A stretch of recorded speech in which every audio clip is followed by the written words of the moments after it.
Bonjour, je suis mademoiselle Judith Calage, artiste bédéiste. Je vis en République démocratique du Congo, précisément dans la ville-province de Kinshasa. Et quand je vis la liste des artistes qui étaient sélectionnés, waouh, je n'y croyais pas. J'étais super contente, très très contente. J'ai même lu la liste 3 fois. Waouh! Et je suis sûre et certaine, 2 ans après, euh, ma réaction sera enfin, je suis là. Enfin, je suis là, j'imagine beaucoup de choses. Je vois de gros stands, beaucoup de monde qui viendront découvrir la bande dessinée congolaise. J'ai trop hâte. J'ai envie simplement que le 2 ans s'écoule vite, vite, vite, vite. Donc, je croise les doigts. Ciao. Je m'appelle Yannick Kumbozi. Je suis artiste, BDiste, graphiste, designer et en même temps éditeur de bande dessinée. Bien évidemment, j'ai réalisé plusieurs bandes dessinées que j'estime être des chefs-d'œuvre. Mais je pense que mon meilleur ouvrage ou ma meilleure réalisation est à venir. Oui, la plupart de mes histoires, je puise ma source d'inspiration dans la jeunesse. Autant plus que moi, évidemment, je suis jeune, je cherche comment est-ce que je fouine dans le quotidien de jeunes et j'essaie de pouvoir l'illustrer dans mes bandes dessinées. Hello, voilà, je m'appelle Barley Barouti, je suis auteur de bande dessinée, j'ai fait du dessin, mais parfois les scénarios, j'ai fait les couleurs aussi. Je suis dessinateur congolais et ce que j'aimerais bien de mon séjour à Erlangen, c'est tout simplement essayer de chercher une certaine amitié entre l'Allemagne et le Congo à travers mon travail qui est la bande dessinée. C'est aussi l'occasion pour moi d'être l'ambassadeur de mon pays en essayant de vous faire partager un peu la réalité de chez moi à travers mes dessins. Voilà, si vous me posez la question de savoir ce que Kinshasa représente pour moi, c'est vrai que moi je vis en Belgique, mais je suis souvent à Kinshasa et pour moi Kinshasa représente, comment est-ce que je peux dire, ça représente pour moi les racines.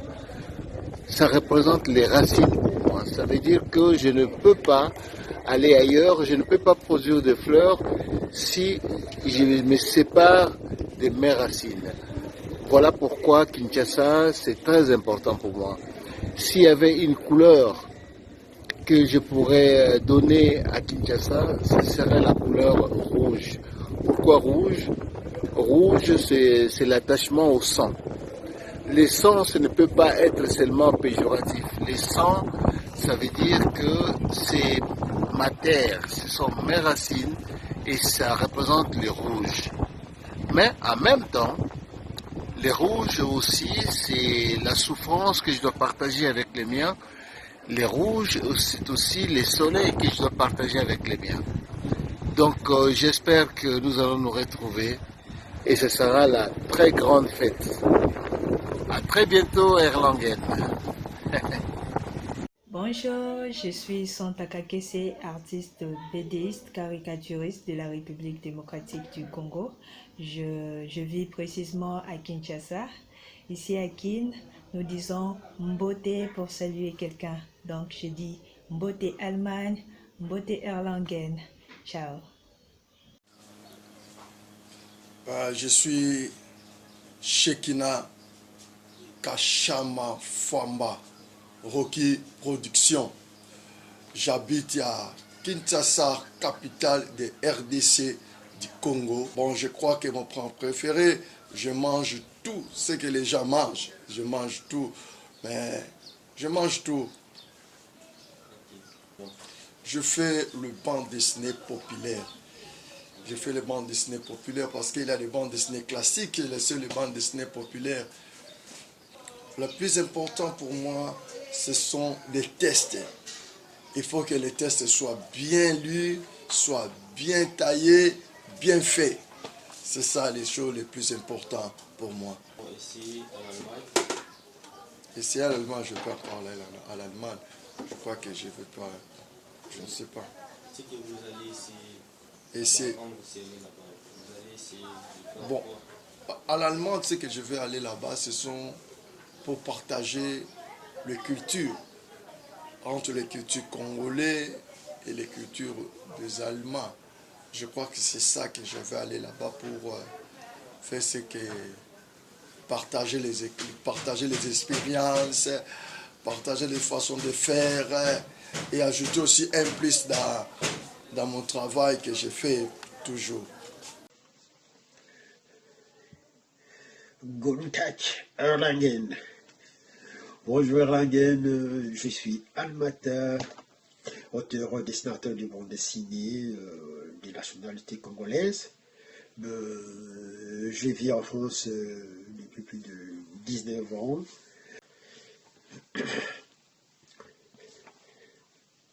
La chose la plus importante pour moi, lors du dessin, c'est tout d'abord prendre du plaisir. C'est le principal, donc la passion du dessin qui m'anime. Donc quand je prends du plaisir, alors là, je m'explose. Donc moi, quand je dessine et quand je suis dans mes planches de bande dessinée, tout d'abord, je me considère comme un réalisateur. Donc vous voyez un réalisateur du cinéma quand il se retrouve dans un plateau, dans un studio de tournage, avec des caméramans, des acteurs, des perchemans, et tout ce qui entoure le tournage d'un film. Donc là, devant les planches, dans le dessin, je me vois comme un réalisateur, comme un caméraman, parce que j'adore faire des prises de vie, des plongées, des contre-plongées. Donc c'est là qui m'anime vraiment à avoir beaucoup plus de plaisir que quand je suis là-dedans, quoi. Donc c'est ce plaisir-là qui m'anime à faire vraiment du dessin. S'il y a 3 choses que j'aimerais bien souhaiter dans ce monde, bien sûr qu'en premier, j'aimerais bien éradiquer la faim dans ce monde et que tout le monde puisse manger à sa faim. Et la deuxième chose, c'est que nous puissions vivre dans un monde meilleur, pas de guerre, que la paix règne partout. Et en troisième position, j'aimerais bien être Superman. Donc, voler comme Superman et sillonner le monde, vivre le monde comme Superman, quoi. Donc, voilà. Bonjour. En fait, je suis caricaturiste et BDiste. C'est vrai que c'est 2 mondes très proches. Pour créer une bande dessinée, une caricature, la plupart des fois, on procède de la même façon. Puisqu'il y a des personnages, et la plupart des fois, il y a des bulles qui renferment les paroles. Et j'aime bien faire les deux parce que ça me permet de m'exprimer sur plusieurs sujets. En fait, je suis devenu caricaturiste ou dessinateur de presse par accident, puisqu'à l'origine, je suis dessinateur réaliste. Mais quand j'étais étudiant, c'était à une époque où mon pays connaissait beaucoup de problèmes au niveau politique. Et comme étudiant, il y avait beaucoup de revendications. Et ma meilleure façon de revendiquer mes droits, c'était par le dessin, mon moyen d'expression. Et ce qui m'a amené à travailler pour un journal où on m'avait demandé de proposer de bandes dessinées pour leur page de détente. Et après 2 publications, l'éditeur m'a fait venir pour me demander si je savais faire des caricatures. Or, moi, j'étais à l'origine dessinateur réaliste et j'étais déjà très content de publier mes dessins dans la presse. Et comme je ne savais pas faire de dessins humoristiques, j'avais dû mentir. J'avais dit non, je sais le faire aussi, je sais le faire. Puisqu'à l'époque, notre journal, c'était un hebdomadaire. Je me suis dit, je vais apprendre très vite et m'adapter parce que je voulais vraiment pas perdre ma place. Et ce que j'ai fait, comme j'aime bien un dessinateur belge du nom de Franquin, je me suis adapté pendant la semaine et j'ai commencé à produire des caricatures pour mon journal. J'ai été pratiquement le premier à caricaturer la vie sociopolitique au Congo. Et donc voilà, de fil en aiguille, j'ai créé un style qui fait aujourd'hui tache d'huile au Congo. À l'époque, on était le premier à faire de la caricature politique et ça a fait tache d'huile. La plupart des journaux utilisent cette voie et ça s'est développé au point où le journal est monté en autorité. Donc voilà, et donc je suis arrivé à maîtriser plus ou moins le style. Donc je suis dessinateur réaliste et humoristique. Voilà. Alors, est-ce que j'ai trouvé une autodétermination dans le travail que je fais? Je dirais absolument. La bande dessinée, la caricature me permet d'extérioriser tout ce que je pense, mes joies, mes peines, mes frustrations, mes inquiétudes, mes joies. C'est ça. Ça me permet de m'exprimer sur un certain nombre de sujets. J'ai une certaine conception de la vie que j'essaie de reprendre dans les histoires qu'on me propose et que moi je crée. C'est-à-dire que la bande dessinée ou le dessin de presse est tellement important pour moi que je fais tout passer au travers de ce que je fais. Évidemment, je me sers souvent de ce que je vois. Je m'inspire directement de la société et c'est par rapport à ce que j'ai vu, par rapport à ce que j'ai appris et à l'école et de mes parents et de mon entourage ressort et rejaillit dans mon travail. Donc mon œuvre reprend en gros, en grande ligne, ce que j'ai vécu jusque-là. Et est-ce que je suis prêt à continuer sur cette voie? Absolument. La bande dessinée, l'art est tout pour moi. Même si c'était à refaire, je crois que je n'aimerais que renaître dans la peau d'un artiste. Tous les cas. Est-ce qu'il y a quelqu'un qui a façonné mon style? Oui. Il y a un dessinateur, surtout à propos de bande dessinée, c'est Moebius, Jean Giraud. C'est le dessinateur qui a créé Blueberry, la série Blueberry. J'ai été longtemps un fan, je le suis toujours. Je ne cesserai jamais d'être le fan. C'est mon maître, c'est mon héros. Et c'est avec émotion, de fois que je me souviens, de festival d'Angoulême en France, 2012, où j'ai eu l'honneur de le rencontrer pour la première fois. C'est-à-dire que j'ai lisé avec beaucoup de passion ces bandes dessinées. Et il a façonné mon style à ce sens que je me retrouvais en train de dessiner, défier la faim, défier l'obscurité, pour essayer d'arriver à faire des dessins aussi beaux que le sien. Est-ce qu'il y a un sujet que je n'ai jamais traité mais que j'aimerais traiter un jour? Oui, le western. C'est-à-dire le western, c'est un style que j'aime beaucoup, que ce soit au cinéma ou en bande dessinée. C'est-à-dire que quand j'étais tout petit, j'allais beaucoup voir des films. Et les genres qui me captivaient le plus, c'était le western.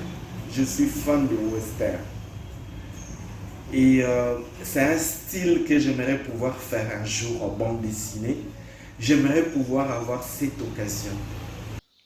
Eh bien, je réponds au nom des trésors Chibangu Chamala. Et Techim est mon nom d'artiste. Je suis dessinateur de bandes dessinées, illustrateur et réalisateur de films d'animation. Je suis de nationalité congolaise, précisément de la République démocratique du Congo. J'habite la ville de Lubumbashi, qui est la deuxième ville après Kinshasa. Lubumbashi est située dans la province du Haut-Katanga, au sud-est de la République démocratique du Congo. Je m'inspire de mes expériences personnelles, mais celles des autres aussi. Je reste très curieux, très ouvert par rapport à ce qui se fait autour de moi, ce qui se passe. Voilà brièvement ce que je pourrais dire. Merci et à bientôt j'espère. Bye. Jean Kamba, critique d'art. Je travaille à l'Académie des Beaux-Arts en tant qu'assistant de recherche et puis sur la scène artistique congolaise, précisément à Kinshasa, je travaille en collaboration avec des ateliers, des artistes en particulier, surtout ceux qui sont ou ceux qui se disent artistes contemporains, car ils explorent, soit ils essayent de vouloir savoir c'est quoi les enjeux actuels en ce qui concerne la manière de pratiquer de l'art, quoi. Et en ce qui concerne la question posée sur la ville de Kinshasa, je réponds en tant qu'étudiant parce que je vis à Kinshasa. Donc, en fait, nous avons 4 grandes langues nationales, mais nous utilisons le plus la langue qu'on appelle le Lingala. Et le mot le plus important dans cette langue, c'est Mbote, d'après moi. Pourquoi? Parce que à partir de ces mots, on salue. C'est d'abord en fait une salutation. Et en même temps, il y a d'autres contenus véhiculés à travers cette salutation. En même temps, on souhaite à la personne la bienvenue. En même temps, on fait en sorte que la personne puisse se sentir à l'aise et qu'on montre à la personne qu'on adhère à sa présence, quoi.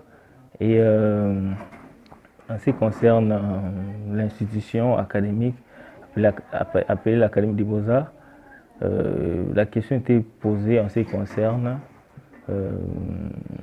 son importance sur la scène, bien sûr, mais ce n'est pas le seul endroit où bouillonnent, soit où interagissent des culturels et des artistes, quoi. Il y a aussi des lieux alternatifs créés par les artistes où il y a une sorte de confrontation d'idées et consorts. Mais l'Académie des Beaux-Arts s'avère être aussi un des creusets, un des endroits où fleurissent des idées, des contradictions et surtout son aspect classique qui est souvent récusé par ses anciens étudiants. Et ça fait en sorte qu'il y ait une sorte de débat autour de l'innovation, autour des nouvelles manières de voir les choses et précisément dans l'art, quoi.